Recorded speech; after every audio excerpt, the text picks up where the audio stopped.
Hello, and welcome to the Canadian Story, where we discuss what Canada is, what Canada could be, and what Canada should be.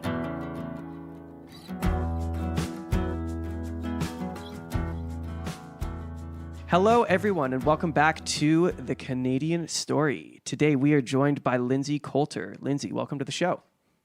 Thank you so much for having me. You're very welcome. Could you go ahead and give our listeners a rundown of who you are and what you're all about? For sure. So my name is Lindsay Coulter. I am a photographer based primarily out of Waterloo, although I go kind of all over Ontario, Canada for my work. I shoot a lot of weddings, typically, most years. I shoot weddings, portraits, branding sessions, all those kinds of things. I like to just try a lot of different things, though. So I try to not pigeonhole myself too much into the box of being a photographer, more so just an entrepreneur in general. I have a clothing line called Georgian Bay that is really fun, keeps me motivated, especially throughout the summer months. It forces me to go up to the cottage, which is awesome. But yeah, that's kind of me in a nutshell. Thank you so much for having me on here, guys. I'm really happy to be here. We're really glad to have you, and I think we align on a lot of things. All three of us are entrepreneurs. All three of us, well, you have a podcast as well.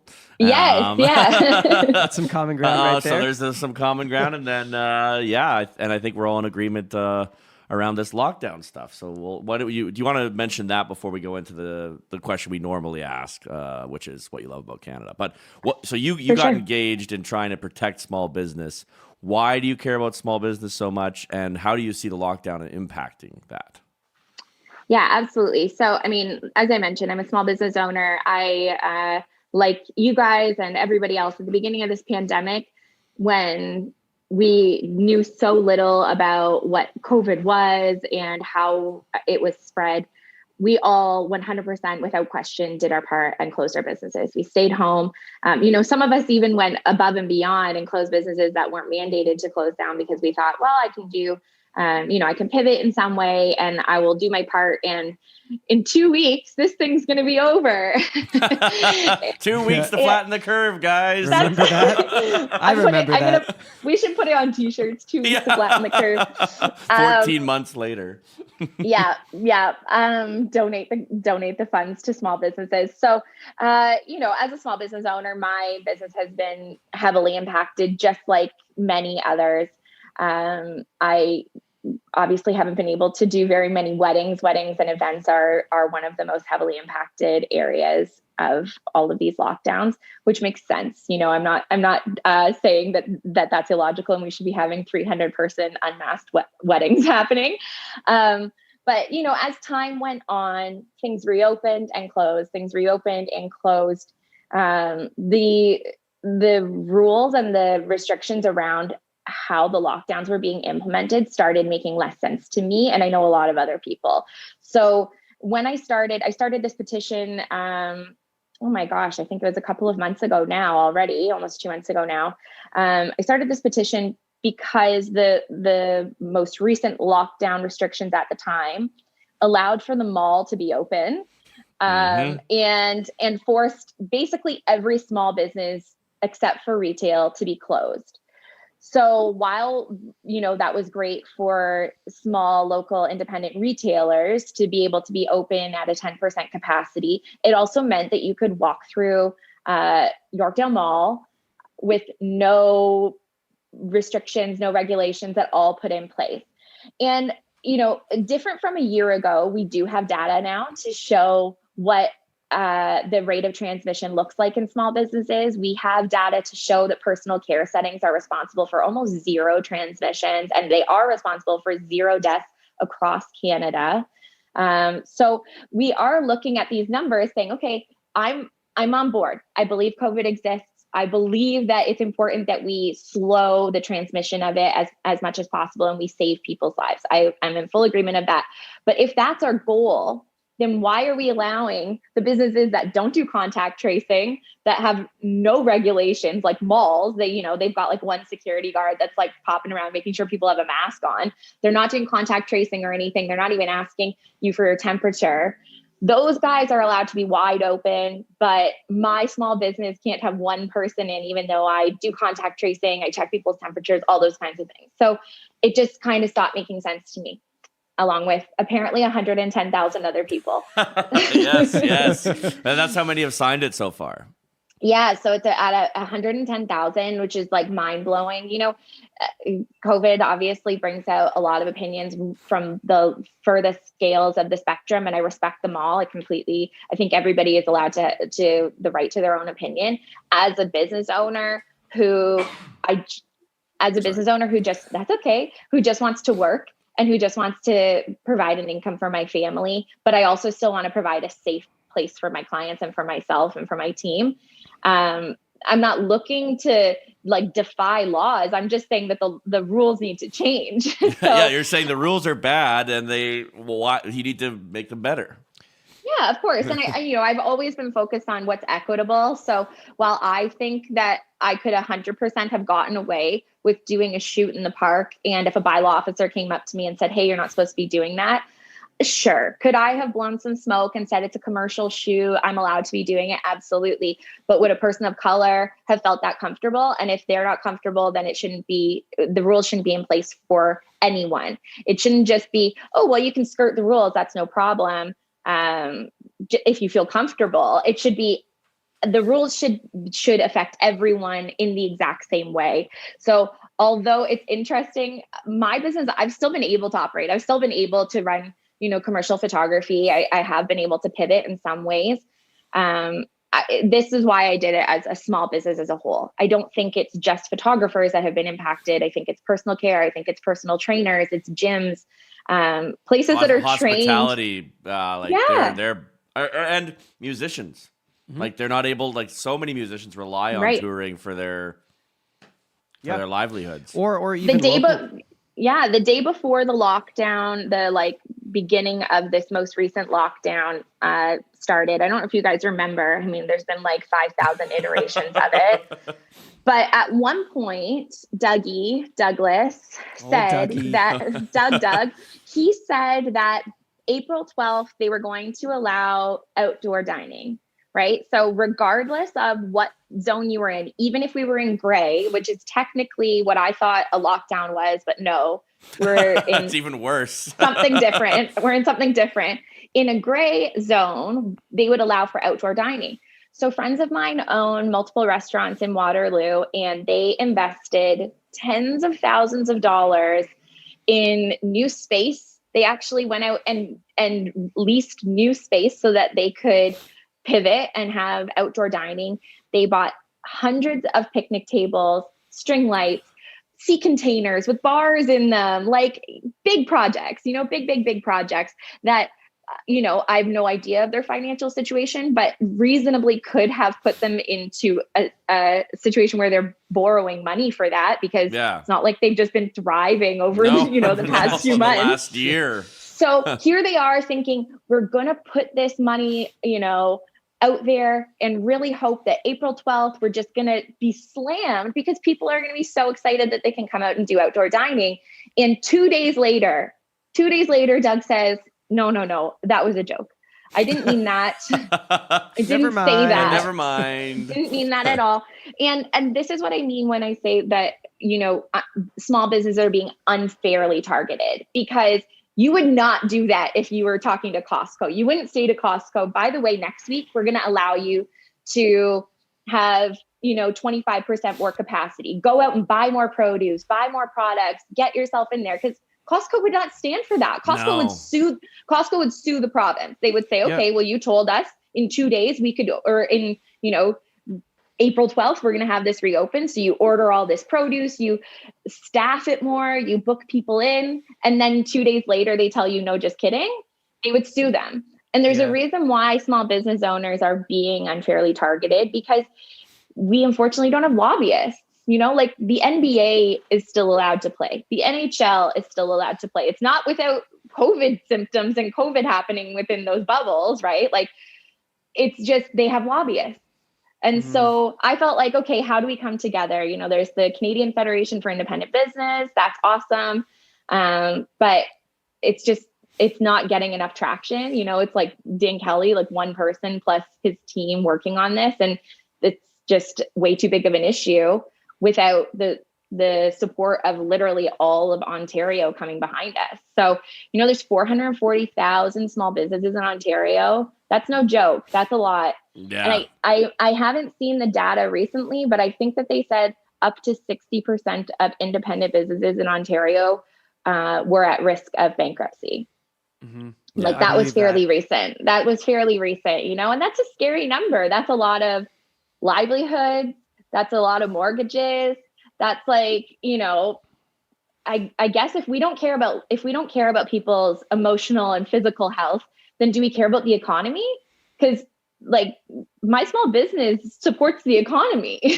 Yeah. You pay taxes. Like this is something that people just don't seem to understand about how the world works. It's like they think, oh, you're one person, not a big deal. Yeah. But, I'm not just one person. I have people that rely on me for income.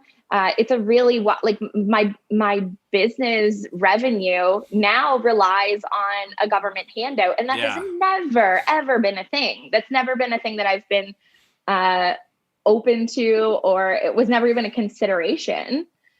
And to think about, the impact that CERB and those kinds of things are going to have on us and generations after us, when we know we could be working is crazy. Yes, exactly. And we could be working, and people are having, not enough people are having the conversation about CERB and how brutally that is going to decimate us without a doubt. Like, Yeah. I don't even think it's up for debate. That's because economics ends up catching up with you no matter what you do, right? Yeah. Like, because you can't change the rules. Are we just going to print more money? Okay, so everybody's all excited. They just bought houses that are way inflated right now because the housing market's going wild. So 2 years ago, you could have bought a house in Waterloo for $500,000. Now you're buying it for $900,000. So as soon as CERB catches up with us, what's that going to do to your investment? You just bought a house that was overinflated by $400,000. And, I think we've all said the housing market is safe, blah, blah, blah. But like, tell that to the last economic crash. Well, actually, there's a funny joke going around in some political circles where we're saying that Canada is basically just a housing Ponzi scheme at this point. Like that's what our nation is. That's so funny. Like very, very true. Like it's becoming absolutely absurd. I was saying this to someone the other day. I'm like, the idea that a condo in Toronto, like a box, like a little cage, is worth $1 million. Why would anyone want to spend that much money to live in a little box? I do not understand it. And yet, it's getting worse. Because the jobs are in Toronto. Like it's just a never-ending scheme. Which is, it's actually interesting that you bring that up because part of the reason why I started my business, and I'm sure why most people start a business, is because of the freedom. Right? It's the freedom to make choices for yourself. It's the freedom of how you want to spend your days and your weeks. And for me, I didn't start a photography business because I was a photographer, actually. I started it because it fit the lifestyle that I had in mind. I wanted to be able to travel. I wanted to make a good income. I wanted my income to be completely based on how much effort I put into my company and nothing else. And until this year, that was very much true. My husband is also a photographer, and we always joke that like, the wedding industry is recession proof because regardless, people get married. People are going to get married. Yeah. And like, that was literally true until COVID. Because even during all, previous recessions, my husband's been a photographer for, I think, almost 17 years now. Like he started very young, and through every single, downturn in the economy, people were still spending money on their weddings because people spend money on weddings regardless, right? It's like, this is my big party. This is my shot at having my dream party. Yeah, exactly. And where they might save on some other things, they're not saving on weddings. They're still YOLOing on those. So we felt like we were in a really safe place. And obviously no one was safe with COVID. We all had to make some tough choices. But one of the choices that, people make is, should I invest in housing? Should I invest in my business? And we all chose to invest in our businesses. And to see the government just really not care about that is painful, especially considering, and I mean, I think it's pretty clear how I feel about Doug, especially because I call him Doug. But this man ran on the platform that he cared about small businesses, which is incredible to me. And I'm like, this is the guy that said, I love small businesses. Okay, well, the small businesses would love to hear from you. Yeah. We would love to know what you've got going on. It's very strange, his whole take on this. I mean, there was this whole period of time where people were like, oh, he's going up in the polls, he's becoming more popular, people like how he's handling it. And I kept saying to people, I'm like, until they don't anymore. And they just kept doing it. And they're like, oh, yeah, we got this. Like, who cares about those crazy people who don't like lockdowns? Like, they're a minority. And then he says the police officers are going to pull you over and make sure you're staying in your home. And it just too far. It's like, okay, now you've crossed the line. And that was the line. I'm like, okay, so like, thank God you did cross the line, because finally it made everyone see how far he's been crossing the line this whole time, right? Like, yes. Whether you believe in ending the lockdown period or you believe in, at the very least, making a more equitable lockdown, I think every single one of us, if we take a look at how this has been going, I think every single person can agree that small businesses and independent business owners have gotten just the worst end of the stick here. You know, like, we can look at education, we can look at families. There are so many impacts of these lockdowns on a widespread scale. And even his own science panel is making recommendations that they're going against. And this is where it's like, okay, I follow the rules. Like, I personally, I hate breaking rules until the rules don't make sense. And then I'm like, absolutely not. I'm not here for that. Like, if a rule is logical to me, I will not stray. I'm like, okay, this makes sense. I understand why it's in place. And I feel like I've always been like this. I don't know if it's a personality type. Like, I was in grade 4 and telling my teacher, well, this doesn't make any sense. So, so why should I do it? Yeah. If you can make it make sense to me, I will follow along, not an issue. And when there was data to support the lockdowns, I was like, okay, let's do the lockdown thing. That makes total sense. When it stops making sense is when everyone on a widespread scale stops listening. And that's what we're seeing with COVID fatigue. You know, there are psychologists that are coming out saying, if you don't give people an end date to this, they're going to die. And that's just a fact. It's like a very, you know, it's awful. It's really awful. People need hope. Right? People need hope. And especially small business owners who are, like you said, we've put our lives on the line to try to get these, and our heart and soul, and like not the 8-hour day that we get to go home and not think about our work. We're thinking about our work when we're lying in bed at night. So what are we going to do tomorrow? And the driving force of the world is, you know, human innovation. And how is human innovation most commonly found? Through small business, right? And basically the hope of humanity is being crushed by these strange, fearful people who are like golfing, for example. This one makes no sense to me at all. There is zero evidence that being outside with your friends 4 at a time is going to cause, anyone to get COVID. And it's not like there's big groups of people on golf courses. They aren't like mass marching down a fairway. But we're the only jurisdiction in the world where golf is illegal. Incredible. Okay. Let's talk about ridiculous things. Tennis. Yes. Tennis. You're 60 feet away from your partner. Okay, there's a ball in common. You have a ball in common, so you guys both wash your hands and promise to not lick the ball, and you should be good, no? Like, reasonably, you should be good. I understand if the goal is to get people off the road and all of those things, and totally stop people just moving around and getting out of their houses. And I get that they have to end golf and end tennis, but then look at the flip side of it. Where are your cases coming from? Long-term care home, they're not playing golf or tennis. No. Amazon warehouses, manufacturing, and they still refuse to give them paid sick days up until very recently. So if you just, and it's still not enough, right? It's still like a half measure what they offered. But if the goal truly is to slow the rate of transmission, then why are we just like putting a bunch of things up on Post-its up on the wall and then putting our hand over our eyes and being like, that's the rule that's going to stop it. No, I think that's the one. And it's even the experts are like, there is no evidence that COVID spreads outside, really. Right? They're like, no. There's like, people should be allowed to be outside. It's important. 0.1 is what they came out with, I think, as of yesterday. They said 0.1% rate of transmission outdoors without a mask on. So without a mask on. Yeah, it's like, okay. I'll take those odds. Yeah. Like, those sound like great odds. You're more likely to die driving and to like the park. If you say that I could play golf, but I have to wear a mask, I'll wear a mask all day if that's really what I got to do. Like, get me outside. Let people be outside with their kids. Let people be outside with their friends and family. You know, we are getting so close to the breaking point, I think, of this.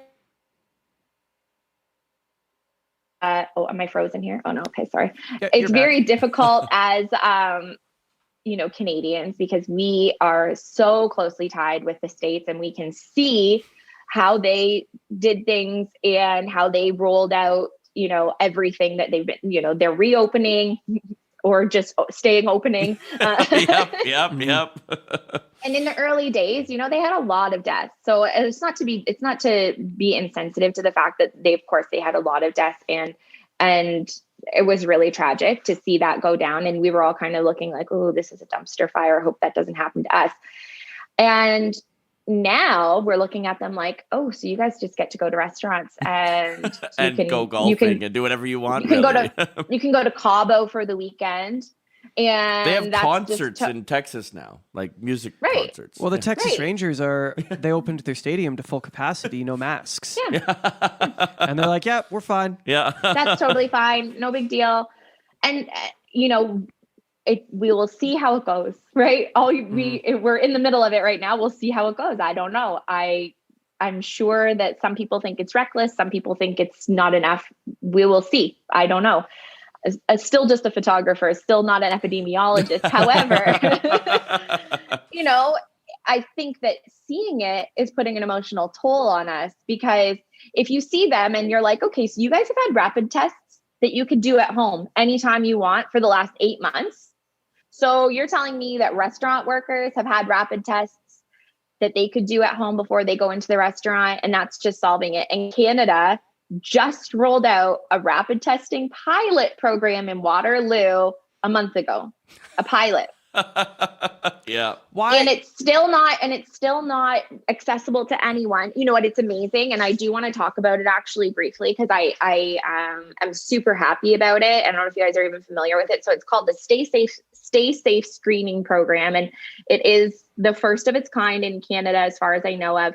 It's being rolled out by the province and a bunch of community partners, including Communitech and KW. And basically they're offering, along with like the Chamber of Commerce, rapid testing on Grand River Transit buses. You can pull up to a bus and go in and get rapid tested screening so that you can go to work and keep your business operating. So if and when my business can reopen, any day that I want, I can go in and get one of these tests done. The day after a wedding, the day before a wedding, I can go and get tested and know that I'm good to keep working. No problem whatsoever. The rate of the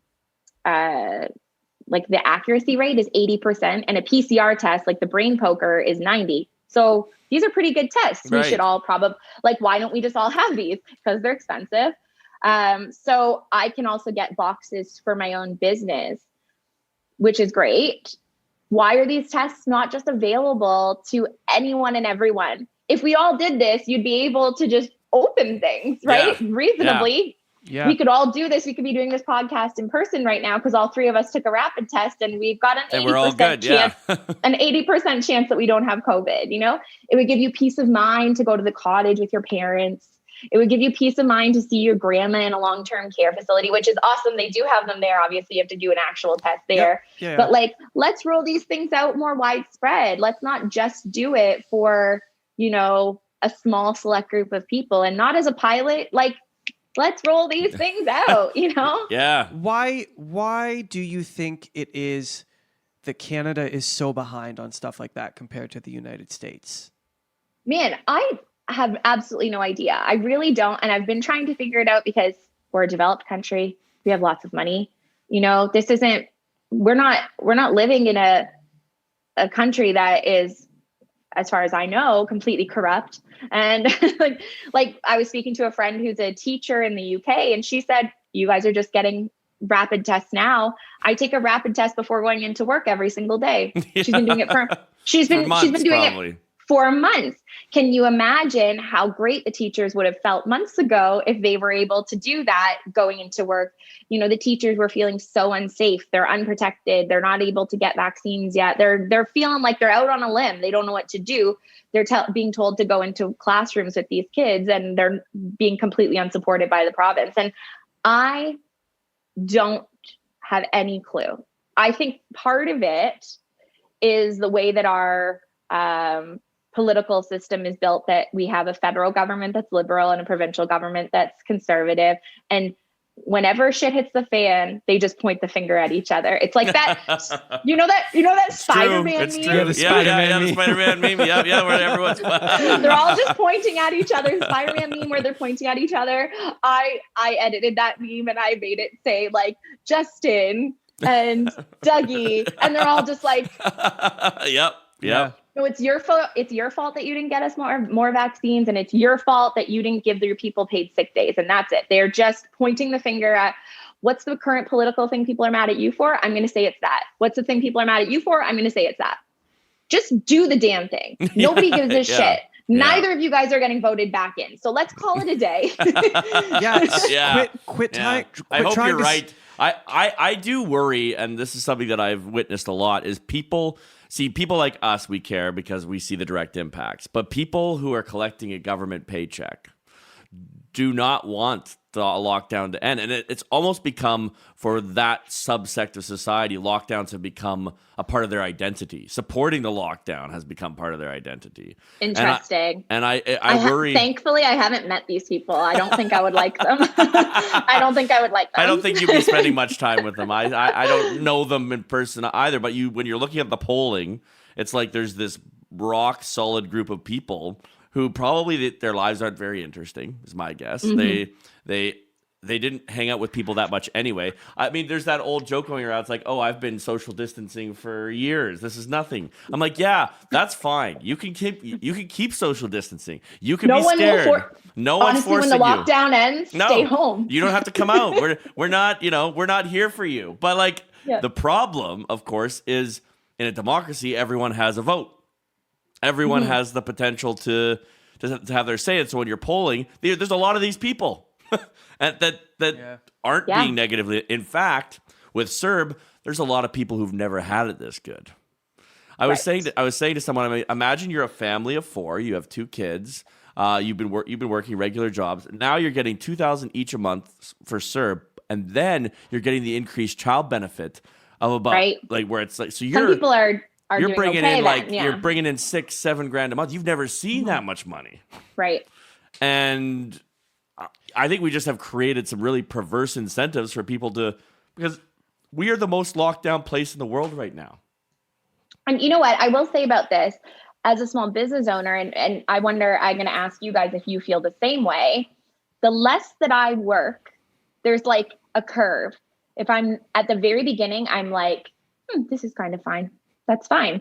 I don't mind having a couple of days off. I was working at my capacity for the last little bit because especially in between lockdowns, I work myself like a dog knowing that another one's coming. That's another one. Yeah, exactly. Right? So like last fall and winter, I worked like 22 and a half hours a day. I was working so hard because I knew probably come Christmas time, who knows, maybe December 22nd, they're going to lock this thing down again.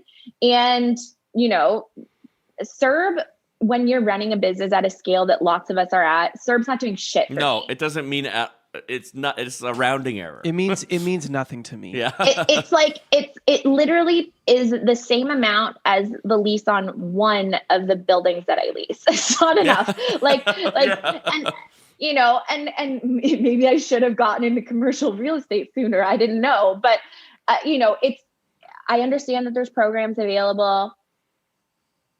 They don't do enough. And what the programs available are missing is that, okay, so I take the first couple of days, I'm fine. Then I'm like, I want and need to work. It's not about money necessarily. It's about my brain. It's the way that my brain is wired. I need to work. Okay, so what can I do? I start doing some work. And then I realize I am an unpaid worker right now. I'm literally working my ass off right now to make no money. So I'm hustling marketing and I'm, doing better client care than ever because I've got this time and I really, really want to work. Then you start to burn out because now you're working so hard to make no money. So then, then my brain is like, fine, I'll take your government money, and I get resentful and angry. And I'm sure a lot of people that didn't necessarily need to take the government money, or maybe were choosing not to because they were doing okay-ish, now they're like out of spite. Okay, well, if you want to close my business down, by all means, I'll take your money. And now I find myself not even wanting to do the bare minimum of my job because I'm exhausted by it. So what does that do when the economy does reopen? It was already such a risk for small business owners to go out on a limb to start our companies in the first place. Then it was a risk to scale our businesses. It was a risk every single time you try to market yourself and you try to make sure people like you and you want to make sure your friends and family aren't sick of your shit yet. Like it gets, it's a risk every single step of the way. And all we've had is just beat down after beat down after beat down. And no one has the capacity to support each other anymore, and I think we're seeing that in conversations with our friends and family. I don't have the capacity to run my own life, never mind help a friend if they're really struggling.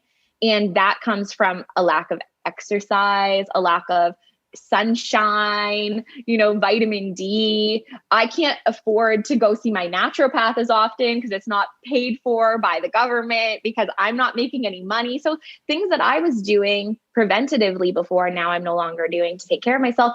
And I'm just feeling depleted. And that is how I'm hearing the same thing from every independent business owner right now. They're exhausted. They're just teetering. I'm in a very unique position that I book people's weddings a year to 2 years out. So I have motivation to keep going because literally I have to, and it's great. I'm really happy that I do. If I just had a portrait business where all I did was family photos, I could see myself taking a job. I got a job offer a couple of weeks ago and I was like, you're like, being an employee would be nice. That would be so nice. So you're telling me I could work 9 to 5, make $70,000 a year and just do what I do, but less. And when I leave work, the work stays at work. I don't have to think about it anymore. Right? Yeah. And it feels very attractive. And I literally had to send this email and I didn't even know how to respond because I can't very well be like, I honestly can't because business is just thriving. Right. I was like, honestly, I can't because I'm a wedding photographer and I'm booked for the next 2 years. Right. Like I can't just not do that. Like obviously I have contracts. I'd have to bankrupt myself to get out of them. I'm in at least a very lucky position. I think that I know that I have guaranteed work at some point. People will still get married in small ways. They will still need photos. That's awesome. I'm happy about that. But what about the people who have gyms and restaurants and they're like, I am tired. I'm tired of being responsible for, a staff of 20 that all rely on me for rent and for their family's income. And it's a lot. It's the emotional burden is really taking a toll. And based on the provinces, they can say all they want in their press conferences. They can say we care. They can say they're tired. Doug can cry all he wants. And I feel for them. I'm sure it must be exhausting doing this, but they just keep saying one thing and then acting in a way that clearly shows they're not really here for us. This is the interesting thing about society in general is I don't think the vast majority of people who work in our society work for small businesses. The vast majority. Right. And the vast majority of our economy is based on, the vitality of our economy is based on small businesses. And yet, I liked what you said. We don't have lobbyists. That's one thing. But I think it's even more nefarious than that. I think people there's so many people in the employee mindset that they don't even understand the risks that are being taken. They're like, you're a business owner. You're a business person. You must be wealthy. Well, why are you complaining? Oh, everything will be fine. Yeah. you're like, trust me when I tell you that there are no trees with money growing on them over here. There's nothing happening. No, it's not like that. The employee mindset is definitely a challenge. I think that there's also, we run into the risk of like, well, I'm doing fine. Why don't you just get a job? And that, because it's not the way that I'm built. Yes. I have run a business since I was 18 years old. I never had a full-time job. I don't even know how to do that. I think I would be the worst employee of all time, for sure, at this point. Well, yeah, you'd be like, why? I don't want to do it that way. I would question everything. I'd be like, that's illogical. I'm sorry, you want us to have a 3-hour Zoom meeting for what? Yeah. No, I'm not doing that. So I would be genuinely the worst employee. And I hope to God I never needed a job. Somebody's going to hear this podcast and probably the other ones I've said that on, and they're going to be like, so let us just reference this one time that you said you would be the worst employee. You said you'd be the worst employee ever. So why are we hiring you? It's like getting a tattoo on my face right now. But it's just not the way that I'm wired. And we can talk about the American dream. Well, what do you think the Canadian dream is? The Canadian dream, I think there's a real entrepreneurial spirit in the Canadian dream, whether you are an employee or not. I do think that the Canadian spirit is the ability to get out of school and start your own career, whether it be by owning your own business, starting your own business, or going and getting a job. And we should all have the freedom to choose to do whichever one of those things makes the most sense for us. And my livelihood shouldn't be impacted unnecessarily. If I was causing COVID, if you could be like, photography studios are responsible for 50, they're a hotbed. They're a hotbed 50, of COVID cases. 50% of the transmission, I'd be like, shoot, well, shut me down, baby. I'm gone. But that's not what's happening. We're just not looking at the numbers. And that's all it really comes down to is, where is COVID being spread? How do we slow that down?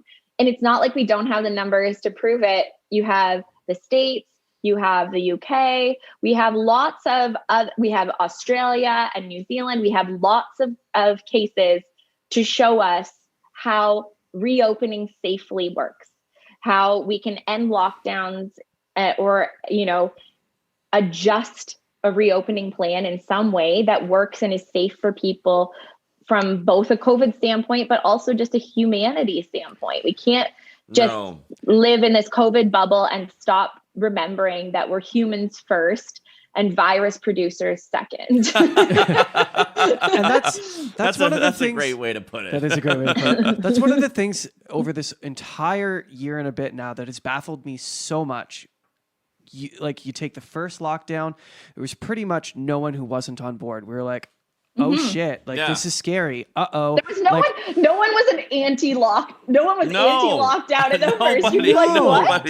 No, but now we are over a year in, and hello, the data's here, but we have not adjusted the plan. No. In fact, we've got worse. Data. We've gotten worse, and I just don't understand it. I think this goes back to the title of your podcast, right? Which is, about just doing the work. I feel like people are just not doing the work.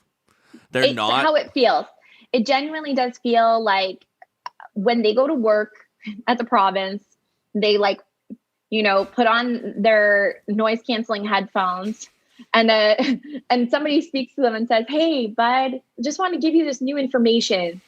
So it proves that outside transmission is really, really low. So I think we got to make some new choices here." And they're like, "Sorry, what was that?" Yeah. "Oh, file it with Susan." I'm not listening. File it with Susan. She'll let us know.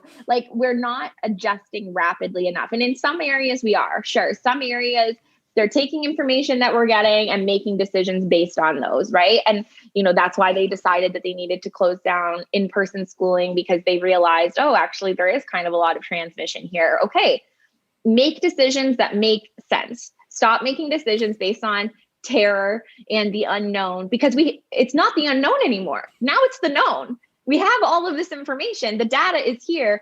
I totally get widespread lockdown when you don't know what the heck this thing even does. We didn't know how it was transmitted. We didn't know if it was through the air. I didn't know if it was the HVAC system of my neighbor was going to give it to me. We had no clue. We had no clue whatsoever.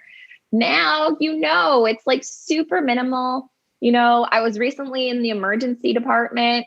Something was not great, but it was very interesting to me. The doctor actually said to me, you don't be too worried. And he's not like, obviously he's not anti-COVID. The man knows COVID exists, but I was nervous about getting COVID just because of why I was sick.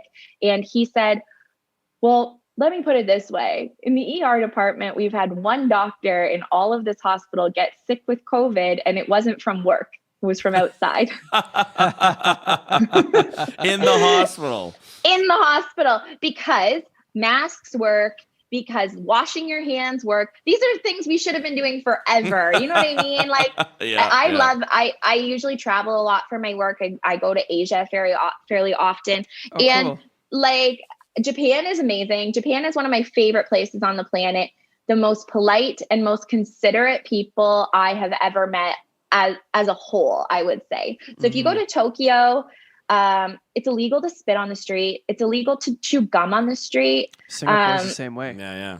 Yeah, or maybe Singapore is the chewing gum one, but it's illegal to smoke in the street. Singapore is definitely chewing gum. Yeah, like they'll throw you in jail. Gum. They'll beat you. Yeah. Actually, I remember that because I was like, damn, I really like chewing gum. And my husband was like, don't chew gum in Singapore. But it's Japan on a whole is very courteous and very polite. And while as North Americans, we have a very much, I'm going to do what I want to do. Japan is, we protect each other.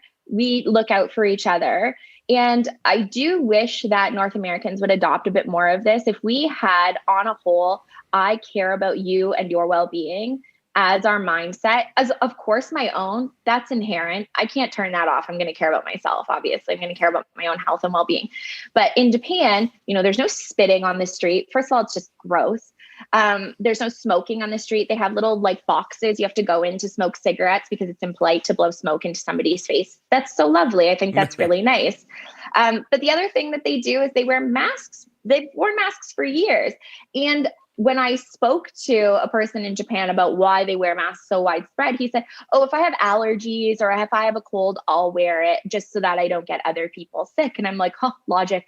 It's not, it's not because he believed that, wearing masks would keep himself safe from other people. That would be the North American mentality. Right. I'm going to wear a mask because it keeps me safe from you.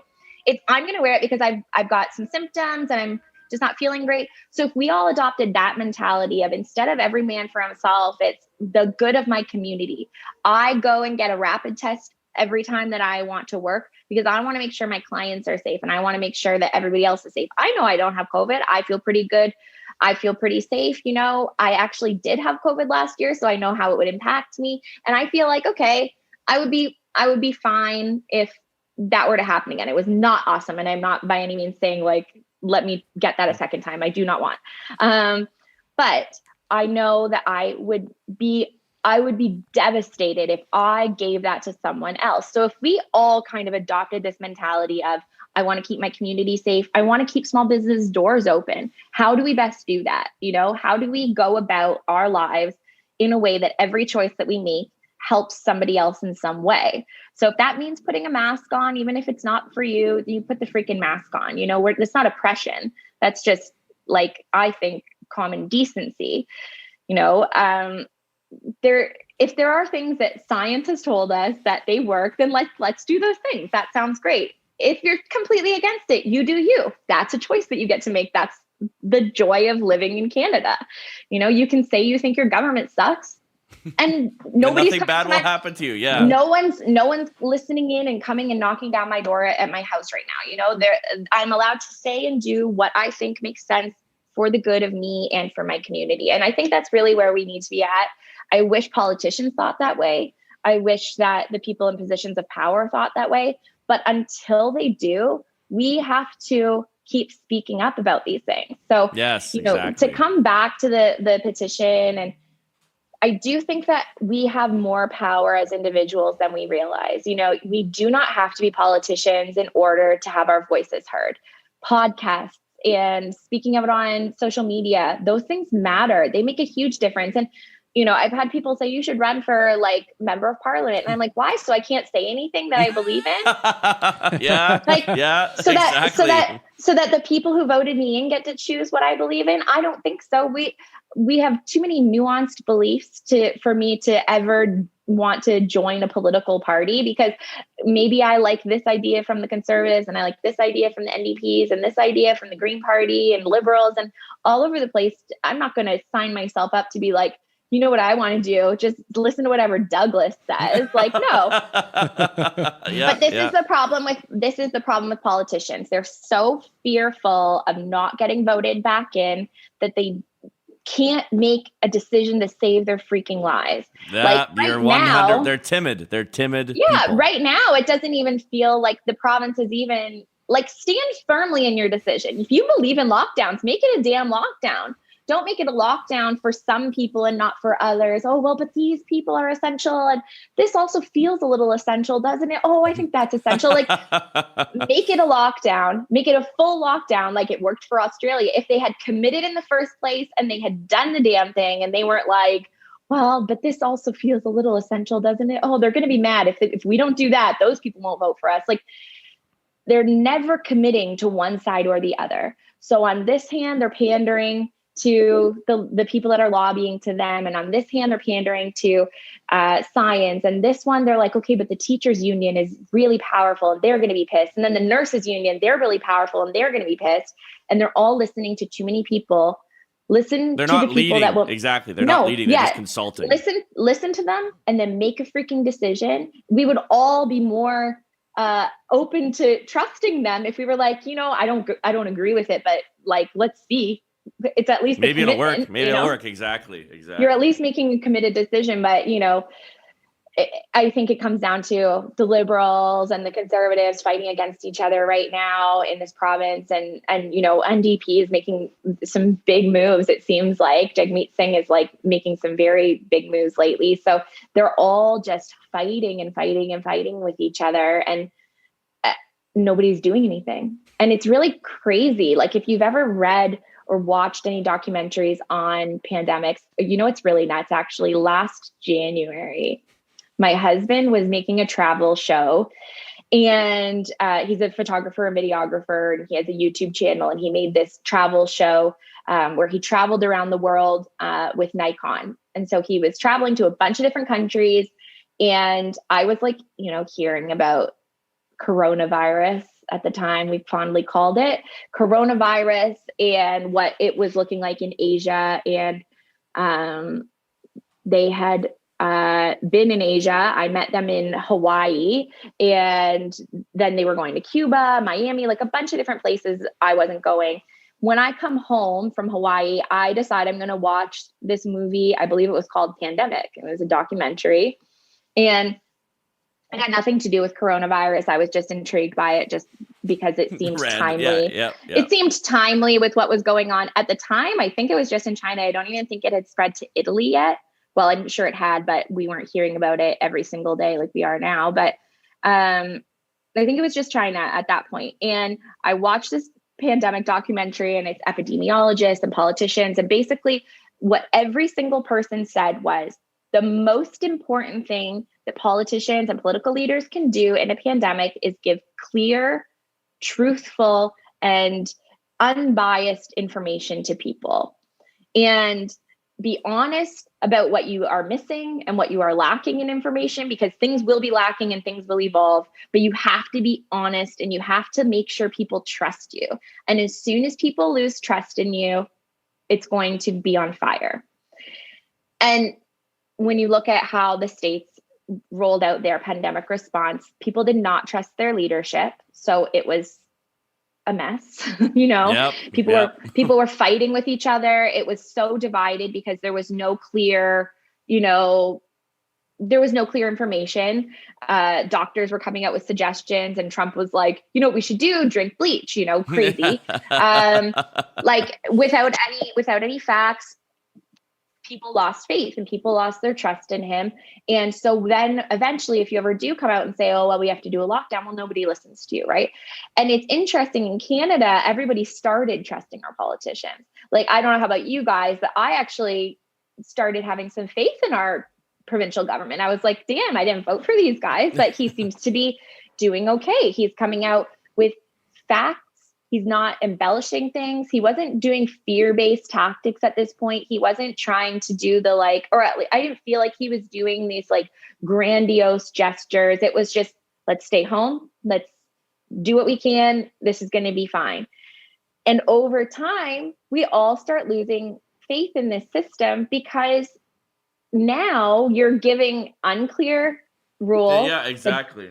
You're not looking at the data. The people that you supposedly trusted before, now we don't trust them anymore. So, Yeah. Now we have COVID fatigue. Now we have people who used to be rule-abiding people, no longer abiding by rules. So it's all going to make sense, hopefully one day. And unfortunately, I don't feel like Canada has really, I don't think we've nailed this one. I think there's a lot to be learned. I don't think we've figured it out for sure. And there's definitely there's going to be critics in any scenario. I wouldn't want their job, obviously. But yeah, I think at the end of the day, we as individuals have to just remember how much power we do have, how much these politicians need us. They do rely on us to vote for them, to speak highly of them if we want to, all of those kinds of things. They need us. We don't need them quite as much. We need them to listen. Yeah, which they're not doing. Yeah, but at the end of the day, they do need us. And I think hopefully if people are listening to this, they feel a little bit empowered that, petitions do work. They get people's attention at the very least, when we finally started gaining some traction on this, although Doug never called me personally. In the phase 2.59, whatever version of that lockdown there was, a few days later, they closed the malls. Right. Yeah. So they saw it, they were listening, whether they wanted to give us the credit for it or not. They heard and they were like, ooh, yeah, that was a bad move, wasn't it? And in the same way, when they said we're going to give police powers, and then all the police we're not going to do it. That was so they lovely. all said, they all said nah. And then 3 days later, not even it was 2 days later, they were like, whoopsie. It was on Sunday, right? He was like, whoopsie, just joking. We're not going to do that, because they have to listen when the collective province comes and says, absolutely not. No, cops aren't going to enforce it. People aren't going to abide by it. I'm going to go to the park and walk my dog by all means, And I'm not going to wear a mask when I do it. Yeah, crazy. So, I think it's important that we pay attention to the things that they have said they can't possibly do. A year ago, they said, there's no way to close off non-essential aisles in stores. There's no way we could do it. We don't even know how. And then this year he was like, so this time we're going to close the non-essential aisles. And I'm like, interesting that you would do that, because now all the small business owners are saying, so if my non-essential business is closed, then your non-essential aisles should be closed, right? It's just, we're looking for fair and equitable treatment. If you're going to do it properly. If you're not going to do it, open this thing up and let's go. Yeah, exactly. And I think you touched on something important there. I think as citizens of our country, we need to remember that the politicians work for us. And we need to make more demands and make our voices more heard and push forward what we believe in so that they listen. Because they work for us, not the other way around. We do, you know what? You mentioned earlier that, living in a democratic society has its challenges by all means. But we live in a democratic society. And up until this point, we've been pretty damn proud of it. We've been really happy with how things have been going. So use the voice that's been given to you, not all that long ago, I wouldn't have even been able to vote. Not all that long ago, I wouldn't have had a say at all in this period. I wouldn't have had a seat at the table in this conversation at all. So I think it's really important that we understand that that's a right that we have, that's a thing, and it's a responsibility if you have the ability to do it. It's not political, Obviously, there's political nuances to it. It's not political to care about human life. It's not political to care about your neighbors and what your city looks like. I care that when I walk in Waterloo, that all these businesses aren't closed. I went to school actually for geography. So that's my degree is in, and I specialized in sustainable local economic development. And it's so important It's not just one small shop that closes. So, okay, so there's one small clothing retailer uptown Waterloo. If they close, it's not just that. The economic development around a downtown core like uptown Waterloo or downtown Kitchener is completely dependent on its cool factor, its access to independent goods, its access to a small grocer, its access to a great pub. You know, these condo buildings are not going up in the middle of a cornfield. They're going up around. They're going up around cool and great innovative businesses. So the Charcoal Group, look at Beertown, and like those are huge. It's a huge company now. Like this is not a joke. They're all over Ontario and expanding rapidly based on providing a really great service at an independent one single restaurant. That's how they started. One single restaurant, an independent business. They just created exceptional food, exceptional service, and they nailed it. And if this had happened to them then, they would not be here. And neither would all of the houses that have been developed around their restaurants. Neither would all of the businesses that are thriving because of their restaurants. You know, there's anchors. We talk about that in like retail development. So like Sobeys would be considered an anchor. Now, some of these restaurants are so successful that they're considered anchors, you know? So if we lose these anchors, we lose all of our authenticity. What do we have left? Are we just going to have like a Chili's and Applebee's? Like, it sounds awful. Yeah, it really does. Applebee's and Costco for the rest of your life. Perfect. I can't wait. Like, go for your $1.50 hot dogs. And Amazon. Don't forget Amazon. You can order whatever you want. Thriving. So, just thriving. Yeah. Well, Lindsay, we like to keep these to about an hour, so we gotta move toward wrapping up. But we haven't asked you yet something that you love about this country. So can you give us, we've spent a little bit of time, you know, making some judgments, doing a little bit of criticizing. What's a positive that you see out of our great nation? I have to say, I know I already mentioned I travel a lot, and I have been to a lot of countries, and seen the good, the bad, and the ugly of all of them. And every single time I still always come back home, and I am so grateful to live in Canada. And I think that's part of the reason why I am so critical, because I really care about retaining what makes Canada so special. Yes. It's not because I hate it. If I hated it, I would care less. I'd be like, fine, it already sucked here. Yeah. Yeah, it's just continuing to suck. Yeah, exactly. You know, I love the people in Canada. I love the energy that the humans in Canada bring, whether the East Coast has their own specific brand of person out on the East Coast, the West Coast, Ontario. I obviously love the landscape. I mean, I could go on and on, but I think if I had to, there's a motorcycle. If I had to choose one specific thing, I think it just comes down to the spirit of the Canadian people. That is, you know, open to helping neighbors, to helping people immigrate to Canada and welcoming them in with open arms and creating a place for them here, whether that be helping people start their own small business or just making sure that their kids have great access to, you know, education. I think that we all really genuinely do try to look out for each other. And I think that's a very Canadian thing. I think that we can always do better. I think that we can always try harder to look out for each other.